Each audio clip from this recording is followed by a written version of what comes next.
On your Thursday episode of Locked On Raptors, the Raptors fall to the LA Clippers for their second loss at Crypto.com Arena in as many nights. But if anything from the two-game stint in LA has been revealed, it's that this Toronto Raptors team has got some good bones. You are Locked On Raptors, your daily Toronto Raptors podcast, part of the Locked On Podcast Network, your team every day. Hey, what's going on? And welcome to another episode of Locked On Raptors, part of the Locked On Podcast Network, your team every day. It is Thursday, January the 11th, and I'm your host, Sean Woodley. I've been covering the Toronto Raptors now for 10 seasons on various platforms. You can find all my work over on the website that don't work so good, at Woodley Sean. You can find the show on Instagram at Locked On Raptors, and of course, you can come and join us in the Locked On Raptors Discord server, baby. A happy place to be over the last 10, 11 days since the trade that totally reshaped your Toronto Raptors. Even in losses, things are positive. There aren't death spirals of existential dread. It's fantastic, and you are free to join us. It is free to join. The link is in the description of the podcast. We got like 260 little sickos just like you waiting to talk ball with you. Come hang out. Would ya? Of course, you can find the show for free wherever you get your podcasts. Follow, subscribe to, rate, and review on your audio app of choice. We are also on YouTube. You can go subscribe there. Hit the little notification bell, and when you do that, you will get a heads up every single time the episode of the day is about to premiere, which is perfect for you everydayers out there who never miss a show, which at this point should be each and every one of you, because the Toronto Raptors are fun and cool and enjoyable. Of course, today's show is also brought to you by our friends over at Prize Picks, the easiest and most exciting way to play daily fantasy sports. Go to prizepicks.com/lockedonnba. Use the code lowercase LOCKEDONNBA, and a first deposit match up to $100 will be added to your account. That is pretty sweet. All right. Let's get to it. On today's show, breaking down a Toronto Raptors 126-120 loss to the LA Clippers. A valiant effort from your undermanned Toronto Raptors, who were without Pascal Siakam, who had back spasms. And I know the sort of like, the Twitter trade truthers out there were like, oh, he's scratched. Oh, Jarris Walker and Jalen Smith aren't playing for the Pacers. Something must be going on. No, like, Pascal fell pretty hard in that game against the Lakers, back-to-back. Understandable that they would keep him out, and hopefully he's good and ready to go for Friday's game against the Jazz, who are playing extremely good ball right now. They're going to need Pascal Siakam if they, really want to. I mean, they clearly can play well without him as well as they did against the Clippers, but you're going to want Pascal back. Either way, no Jakob, no Pascal in this one. And for a long time, no problem. The Toronto Raptors played themselves a pretty damn good basketball game. Paul George goes on a heater in the fourth quarter. The defense kind of loses the thread a little bit. The offense can't quite keep up with what the Clippers are putting out. And, that's second night of back-to-back stuff, fifth game of 6 on a Western Conference road trip stuff. I'm not terribly surprised they lost steam in this game, considering they were outgunned and considering the Clippers are kind of a buzzsaw right now and just seemingly never lose basketball games anymore. I believe they mentioned it on the Clippers broadcast side of things that they haven't lost a game with a healthy Kawhi Leonard since November. That's normal. Great. All things considered, I think a pretty admirable L for the Raptors to take in this one. We will get into the sort of stray observations I had on guys like Jontay Porter, Scotty Barnes, Dennis Schroder, who is absolutely cooking right now. We've got the good, we got the bad, and the coming up later on. But I do want to start just with sort of like a broad strokes takeaway on the team through the first 6 games without since the OG Anunoby trade and their performance last night without Pascal Siakam. It's just, I think the last 6 games, and last night, no exception, last night maybe one of the greatest examples of it so far, what we've seen revealed is just a very sound offensive foundation that the Raptors have been laying the bricks for all season long. And yes, at the start of the season, they were literally laying bricks while also trying to reshape this offense. But we've seen this steady progression over the course of the year where the offense got smoother. I think between like late November and the end of December, the team had really kind of rounded into form to the point that, their offense still wasn't good, but it wasn't bottom of the league miserable. And there was steady sort of week over week progression with how it was coming together. I think that's evidenced by the run that they're on right now. They've highlighted this on the broadcast last night. 21 games in a row now with 25 or more assists for the Toronto Raptors. And look, assists do not equate good offensive production necessarily, but they do indicate, I think, some pretty good process, especially when you're a team who has sort of declared that your process is to make quick decisions, move the ball a ton, play sort of as a 5-man unit in unison with one another. And they've clearly done that, and they've been living up to that promise. And what's happened since the trade is the foundation has been sort of revealed to be rock solid. And let me try to do a bit of a forced analogy tied to my current day-to-day life. I just bought a house. Very exciting. It's all fun. But with having bought a house and with being in my 30s, I now watch HGTV all the time. And sometimes on these HGTV shows, they go and they renovate a house that's just been bought. They're going to turn it into an income property or just kind of revamp a fixer-upper, whatever it might be. And a lot of the time when you go into these houses, they sort of rip off the walls and they get down to the foundation and the studs, and things are wrong. There's mold, there's mouse poo, there's just a plumbing stack that was assembled by someone who clearly does not know how to do plumbing stacks, electrical all kind of messed up. You get those sort of horror stories of like a really nasty interior, bad bones of a house. The Toronto Raptors got good bones. This is, I think, pretty clear to me, and they have been sort of fine-tuning and working that foundation over the course of this entire season. It's just the arrival of Immanuel Quickley and RJ Barrett have allowed this team to sort of strip back the really nasty wallpaper, strip down the drywall that's just sort of needs a replacing. It's got holes punched in it, and they're putting up new interior decor. They're maybe letting some really beautiful preserved beams be the highlight of a ceiling feature, whatever it might be. And they're allowed to do that because what's happening on the inside, the way this team is running offense, the way these guys are playing for one another, the way the skills interplay, it does allow the sort of foundation of the team to kind of shine through. I guess the other sort of analogy you could go here is like a bear that's gone into hibernation and come out with no fat and just muscle. Like they're just like a muscular base of a basketball team right now. And it looks really good because Immanuel Quickley and RJ Barrett have just been so bloody impressive within the construct that they've been building and working towards over the course of the entire season. And we're starting to see the fruits of Darko Rajakovic and the coaching staff's labor, I think, especially since the arrival of Quickley and Barrett. Though it should be said, like they were still figuring that out and getting closer to revealing that good foundation before the trade even happened. The offense in December was not the problem. The defense certainly was. The defense still remains a bit of a problem, which we can talk about probably as we go forward here in the next week or so, as we hopefully get a little bit more sort of identification of what the defense is trying to do. Can you get your guys back? All this different stuff. The defense will come. The offense has certainly come along. And last night, no exception. The Clippers are a good team. They're a good defense. And Ivica Zubac is a monster on the interior. And the Toronto Raptors were still able to put together a really nice offensive effort in this one, just playing their game even with lesser parts available, with Pascal Siakam and Jakob Poeltl not available. 116.5 offensive rating for the Raptors in the half court in this one. 90th percentile among all NBA games played in the half court this year per Clean the Glass. It continues a run basically over the course of this entire road trip. Memphis, Sacramento, Golden State, LA.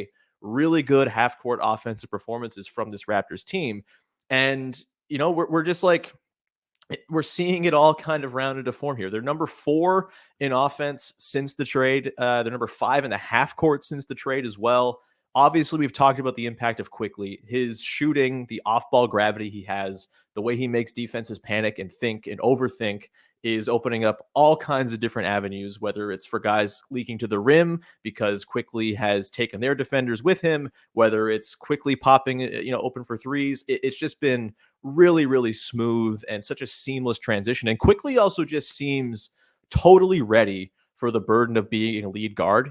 Obviously it's been up and down in terms of like the interior finishing. That's going to have to come along. Obviously, this is not a finished product of a player by any means, but he's getting to the rim basically whenever he wants. He picked up a lot of free throws last night. That was great to see. 9 of 9 from the line for Quickley, drawing all sorts of contact. And then, the reads he's making are pretty high level for a guy who was not really asked to make high level reads on the Knicks. He was basically in gunner mode a lot of the time in New York.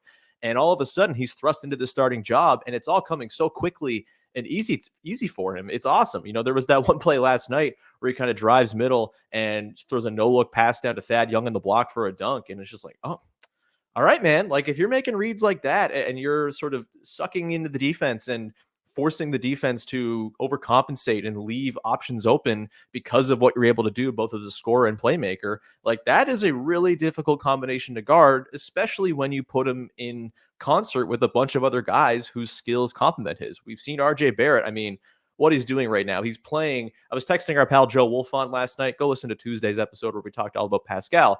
But Joe Wolfont last night basically said, like, RJ Barrett is playing perfect basketball right now. And that is true. He is playing perfect basketball. He has a 71% true shooting percentage since the trade. That's like Nikola Jokic MVP level stuff and slightly better. It's kind of ridiculous how streamlined and focused and clinical RJ Barrett's game has been. Again, it's not like he's commandeering possessions. He is doing stuff in transition. He is just roaring off of screens, cutting middle and finishing. He's using that left hand to get wherever he wants. He's finishing at the rim at a ridiculous rate right now, considering where he's finished at the rim over the course of his career. He's at 72% at the rim right now. Like, easily his best mark. Obviously, it's just 6 games, but he's figured that out, it seems. There's less clutter on this team, obviously, than there was on the Knicks, where they had sort of, Mitchell Robinson, ground-bound center, mixed with Julius Randle, who likes to hang out in the same parts of the floor that RJ Barrett does. Things are just smoother and cleaner and easier for him. He's been incredible. And look, the formula makes a lot of sense, right? It's a bunch of really good to excellent ball handlers. It's a bunch of guys who are all very good off-ball players. Quickly, Barrett, Barnes, Siakam, all have been fantastic off-ball players all season long. There was that graphic floating around from B-Ball Index this week that painted Barnes, Barrett, and Siakam as like 3 of the 4 best off-ball players in all of basketball in terms of their efficiency, both in transition and in the half court. I quote tweeted something about it pushing my Pascal agenda. If you want to go find it on Twitter, shout out B-Ball Index. They have great graphs. We love a graph. But yeah, it's a bunch of guys who can handle, can work off ball, all have a little bit of shooting to them. In general, the shooting gravity of these guys and their ability to play off the ball, it's a pretty harmonious product right now. And, even in a loss to the Clippers, you don't feel badly about it because the ball they're playing is really good, really promising. There's a direction and an intention to it.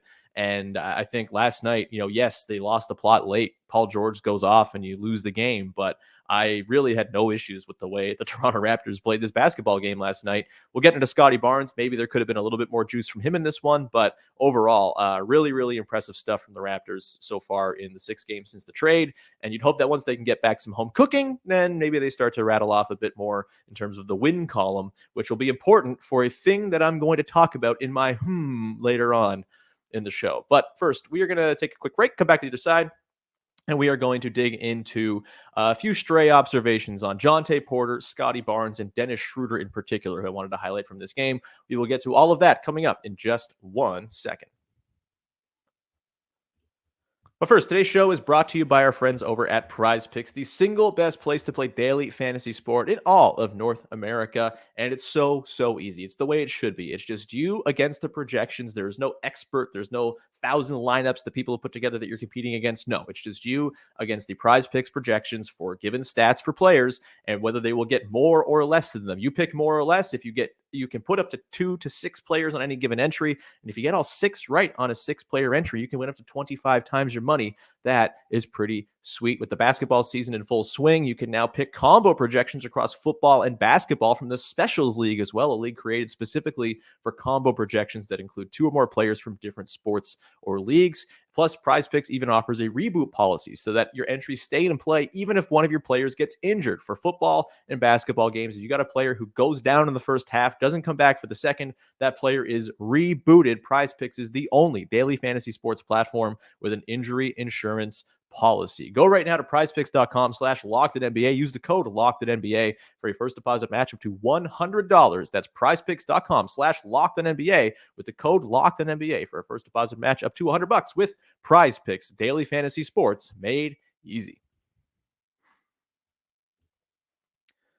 All right, continuing on here, your first listen of the day. Thank you so much for tuning in. A reminder, Locked On Sports Today 24/7 is our streaming 24/7 channel featuring all of the national shows covering the biggest stories in all of the big national sports, the pro sports leagues that you like, the college leagues and all that stuff, the college leagues. I sound like someone who knows nothing about college sports, and I don't, so that's fine. But either way, you got the local shows as well covering the biggest stories from the local angle. Go check it out. Probably a great spot to be as the NFL playoffs come this weekend. Lots of great local insight on the matchups over there, among other things. Go check it out. Okay, let's continue on here and talk about it. Just a few stray observations on a handful of guys from last night's game. Jonte Porter is the guy I want to highlight first. Jonte Porter is playing like your favorite old man local at your nearby pickup run. He's just a blast to watch when he's doing what he did last night against the Clippers, right? He clearly passes the knows where to stand test, which is one of the most important tests any basketball player can pass. He just plays and does the nasty little nitty gritty stuff that really, really helps a basketball team play functional basketball. He's just my favorite guys at pickup are the ones who are there to just kind of make everyone's experience more enriched. They're there to pass. They're there to set screens. They're there to talk on defense. They're not there to be like overly, bloviating or anything like that. They're just there to play ball. And Jonte Porter is playing like that kind of dude right now. 9.7 boards, 4 assists last night for him last night. The connective passing that is really like stringing possessions along. Honestly, at this point, would not mind, as much as I've enjoyed the Thad Young starting experience over the last 2 nights to some degree. I wouldn't mind just giving Porter the run to start right now. I think he probably gives you a decent shot right now with his passing of replicating some of the Jakob Poeltl packages that they can run. They miss Yak big time. His passing, his screening is valuable, but Porter is kind of showing a capacity for doing that stuff. And I thought it was really telling last night, the sideline report that Kayla Gray had on Jonte Porter, talking about him feeling empowered by Darko Rajakovic and this coaching staff. And like, this is not just like a preseason media day thing that we get all happy and flowery about. This seems to be a very legitimate thing.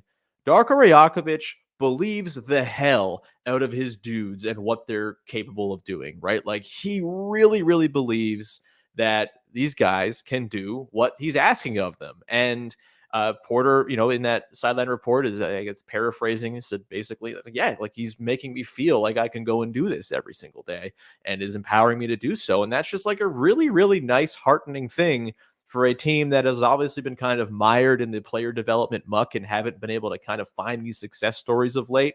We don't need to relitigate the Nick Nurse not playing young guys thing or anything like that. But Darko and his coaching staff seem to just fully give these guys the runway to go and grab whatever job might be there that's up for grabs, whatever role might be there up for grabs. And Jonte Porter is absolutely doing that right now. He's just been emboldened. And I think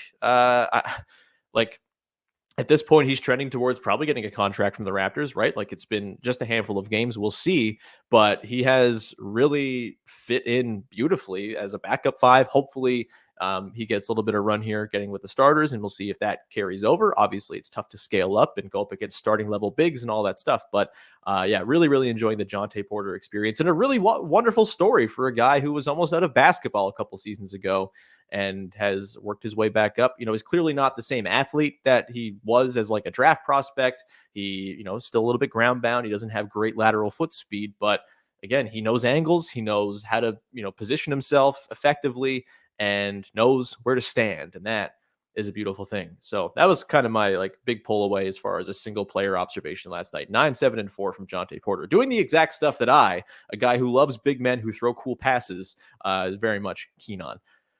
Scotty Barnes. Let's take a quick little detour talking about Scotty. Look, kind of a quiet game from him in this one.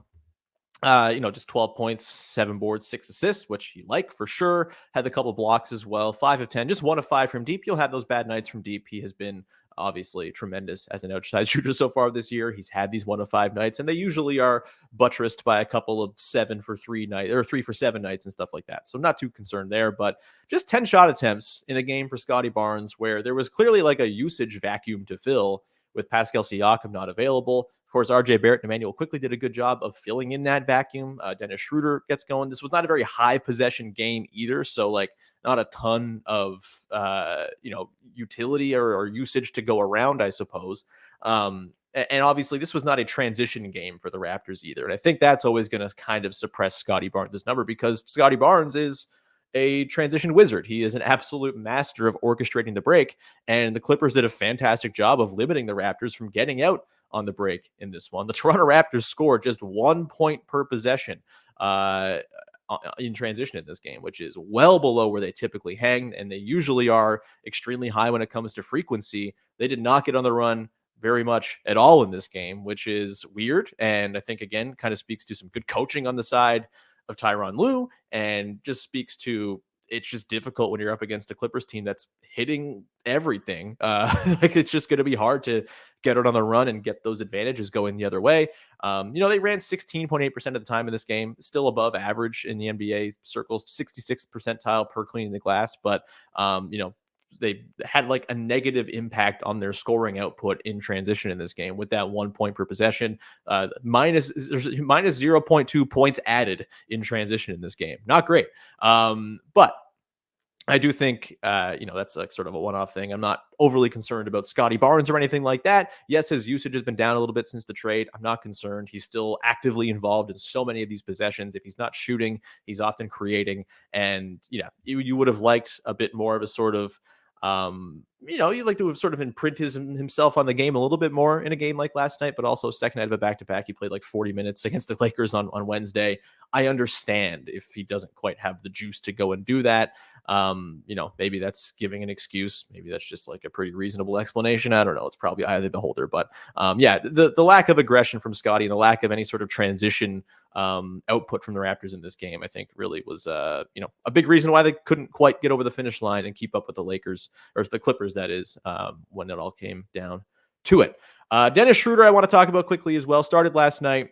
The on-ball defense is back for Dennis Schroder. He looks like a total pest. It's fantastic. And the bench orchestration has also been sublime from Dennis Schroder. He's like perfectly cast right now as like a highly counted upon second unit captain. And he's getting to play with more shooters, which is a really nice thing. Obviously, I kind of said this going into the season, and I've been kind of referencing it throughout the year. Dennis Schroder's best seasons of late have come when he's playing on teams with tons of extra ball handling and tons of shooting. The Lakers last season, his best lineups were alongside like LeBron James, Thomas Bryant, D'Angelo Russell, Troy Brown, guys who can shoot, guys who can handle and take a little bit of the burden and clear up driving lanes for Schroder, which is really his whole thing, right? Is getting downhill and sort of sucking in the defense. 22 points for him in this game, just 4 assists, but they kind of needed his scoring, obviously, without Pascal. I think he did a really good job, maybe more than anybody else, kind of ratcheting up his imprint on the offense in this one. And one thing that's really popping off the screen, those Dennis Schroder, Emmanuel Quickley lineups are kicking ass. They are super fun right now. 170 possessions together per clean the glass, a plus 20 net rating for lineups with Quickley and Schroder on the floor together, and 136.5 offensive rating. They are just blitzing teams when those two dudes share the floor together. It makes sense. Like I said, Schroder playing with other ball handlers and other shooters is a really, really good thing for Dennis Schroder and his on-court impact. Those guys also together, those lineups, Quickley, Schroder lineups, a turnover percentage under 12%, which is very, very good. Dennis Schroder, I figured, deserves some flowers. This was a nice game from him, and continues just a really nice run of him perfectly being cast. You get an extra rotation player in the door. You knock Schroder down from being the 5th most important player to the 6th most important player, and that difference is pretty substantial. And then on a game where you need a little bit more from him, he's obviously got a little bit of juice that he can kind of tap into. And it was nice to see in this one for sure. It's wild what a couple weeks does. Dennis Schroder was driving me insane as a miscast starting point guard, and now he's basically everyone's dream backup point guard, mine included, and it's awesome. We're going to come back on the other side. We're going to get into the good, the bad, and the from this game, and I want to spend a little extra time on the because I think something is pretty fun that's brewing, or something pretty fun is brewing in the Eastern Conference right now that I think Raptors fans should just throw themselves into and have some fun with. We will get into that and why that is coming up in just one sec. But first, today's show is brought to you by Jace Medical. And look, maybe you just finished off from traveling. Maybe you are looking to get those off-season travel deals coming up. But one thing that is always, thing to keep in mind is when you travel, you could get sick, and you don't want to get sick when you're traveling. You especially don't want to get sick when you're traveling and be unprepared to deal with being sick. And that is a pretty helpless feeling. That is why you should go and order yourself a Jace case from Jace Medical. The Jace case is a pack of 5 different antibiotics to treat a long list of bacterial illnesses, including UTIs, respiratory infections, sinusitis, skin infections, among others. This stuff can happen to anybody while you're traveling. Maybe you're on a work trip, you don't have access to your regular doctor. Having this in your bag, it's just an emergency thing. You may never use it. You probably don't ever want to use it, but if it does come around that you need some medical attention, you need to address something that you've come down with while you're abroad, you can go and tap into your Jace case. The Jace case has directions on how to use all this stuff, and also you have access to their doctors on staff to help guide you through any sort of questions you might have about how to implement these medications in the event you fall sick. Visit jacemedical.com and complete your physician encounter. It will be reviewed by a board-certified physician, and your medications will be dispensed by a licensed pharmacy at a fraction of the regular cost. It's never been more important to be prepared than today. Go to jacemedical.com and use the offer code LOCKEDON to get $20 off your order. Rounding out the show here, the good, the bad, and the way we round out every single episode of this here podcast on the heels of a Toronto Raptors basketball game. A thing I liked, a thing I didn't like, and a thing that's got me a little bit intrigued. Like I said, I want to spend most of the time on my this time around. So we'll quickly rattle through the good and the bad. The good for me, give it up for the old man. Garrett Temple, Thad Young, playing minutes in this game. Thad Young, of course, his second straight night. He played 29 minutes on Wednesday against the Lakers, 23 minutes against the Clippers. A lot of minutes for a guy who's not been playing a lot of minutes of late, but he has performed pretty darn admirably in that time. In this game, 8 points, 4 boards, 3 assists, 2 steals. Yeah, Ivica Zubac is like a pretty big load for anyone to deal with, but I thought there was not really any example of him being totally overcome. Obviously, the Anthony Davis matchup, much more difficult in that regard for Young. Continues to grease the wheels of the offense, continues to have sort of baffling forays into lefty finishes that always seem to go down. 4 or 5 shooting in this game, hit a mid-range jumper. You'll take this Thad Young sort of turning back of the clock to being this small ball center that he was so good at during his time, specifically with the Bulls of late. It's been really fun to see. And I think he's made, talking about earlier, the sort of ecosystem of the team being a lot healthier. I think having more shooting around is clearly making life a little bit easier for Thad Young, because playing in some of the lineups he was playing in earlier on this season, last season as well, just really clumped up stuff, not able to really affect the game as like an elbow hub or anything like that, because there was no space. No one cared, and no one cares about Thad Young as a player. So he's got to have spacing elsewhere for there to be any sort of advantage to press. And we're seeing that a little bit more here. So shout out Thad Young. I don't know how long this is going to last, but I'm having fun with it, as I had fun with Garrett Temple getting 8 minutes of pretty solid action last night. Hits a 3, 2 boards, an assist as well to go along with his 3 points, and a team best +4 for Garrett Temple, the coach, put on the floor, performing reasonably well. I was pretty surprised to see him, but I guess when you're down to like 10 healthy players, there's room for everybody to go and chip in. And it was pretty fun to see Garrett Temple get back in there and have himself, for his standards, a really nice night. 3 points, 2 boards, and an assist in 8 minutes, not getting run off the floor. You're very happy with that, no doubt. The bad for me in this game, this was a really tough one for Chris Boucher. 2 straight really tough ones for Chris Boucher now.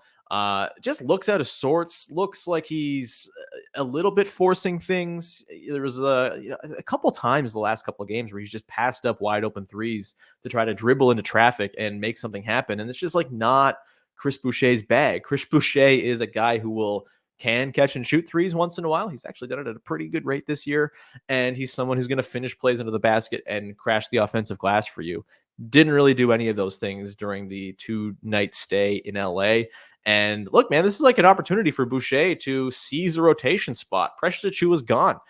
There's less competition. There is need for large people on this team to go and do large people things. And the last couple of games, it's been pretty rough stuff. -10 for Boucher in his 11 minutes in this game.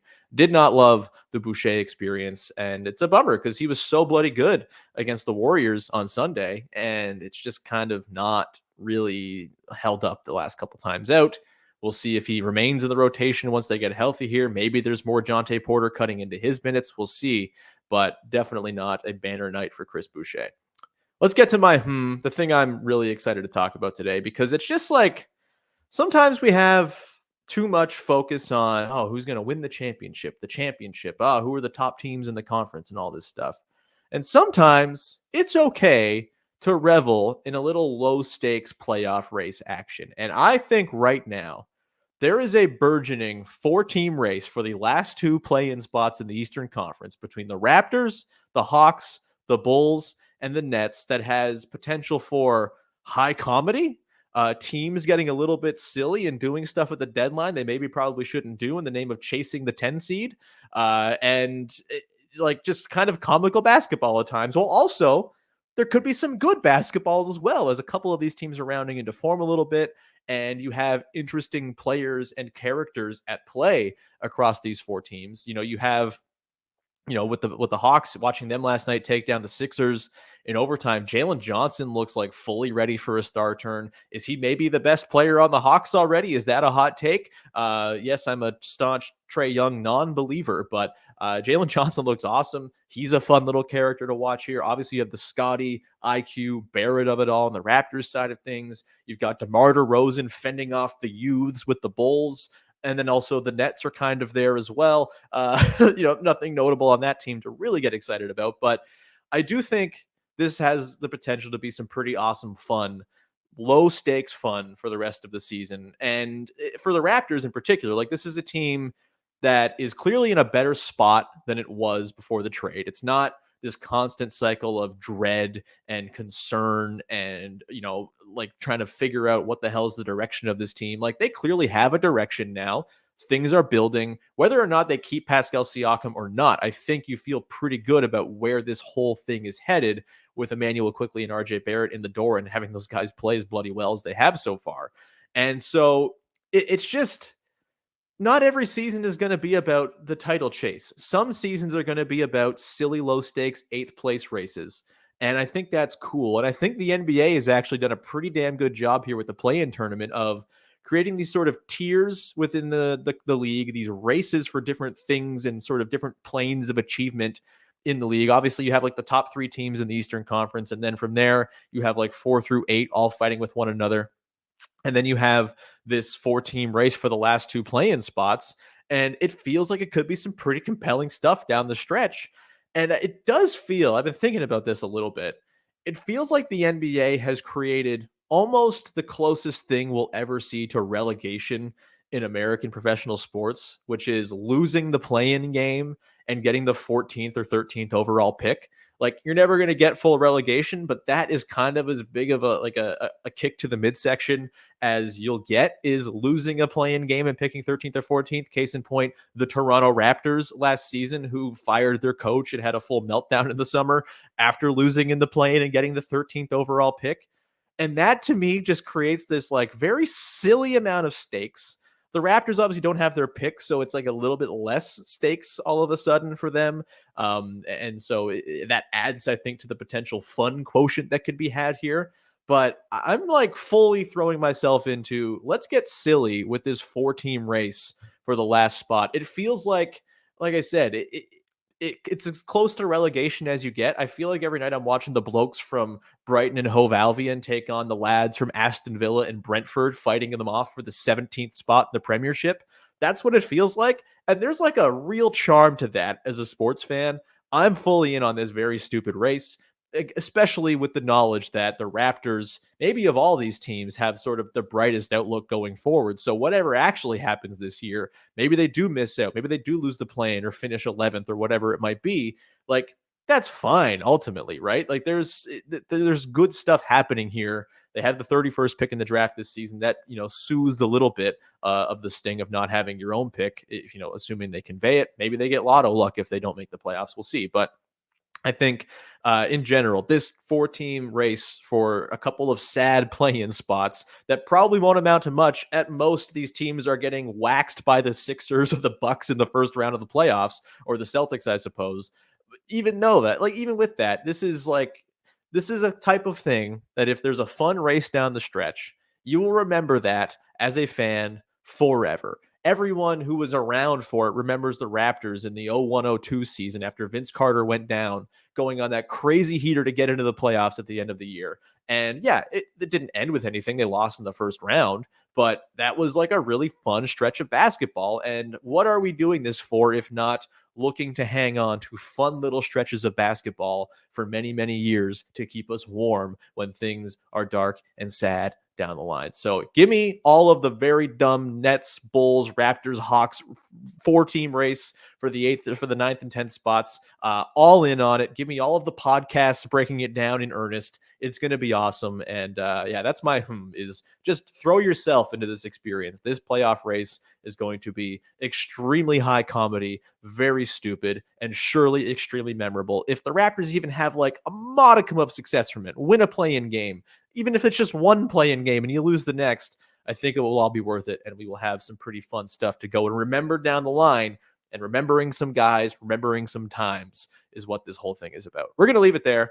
Thank you so much for tuning in. We'll be back again on Friday, right? Yeah. What day is it? Yeah, we'll be back Friday, as we're going to have a really fun episode with Kirtika, the queen of Raptors stats on Twitter, joining the show to talk some small sample theater from the first 6 games post-trade. What's real? What's not? Is RJ Barrett ever going to miss a shot again? That's all going to come up on Friday's episode, so you have that to look forward to. Thank you so much for tuning in, supporting the show. Subscribe, follow, rate, review, tell a friend. Always appreciated when you go ahead and do that. And we will leave it all there. Thank you so much. We'll talk to you Friday with another episode of Locked On Raptors. Thanks for hanging. Extend Pascal Siakam now. Bye-bye.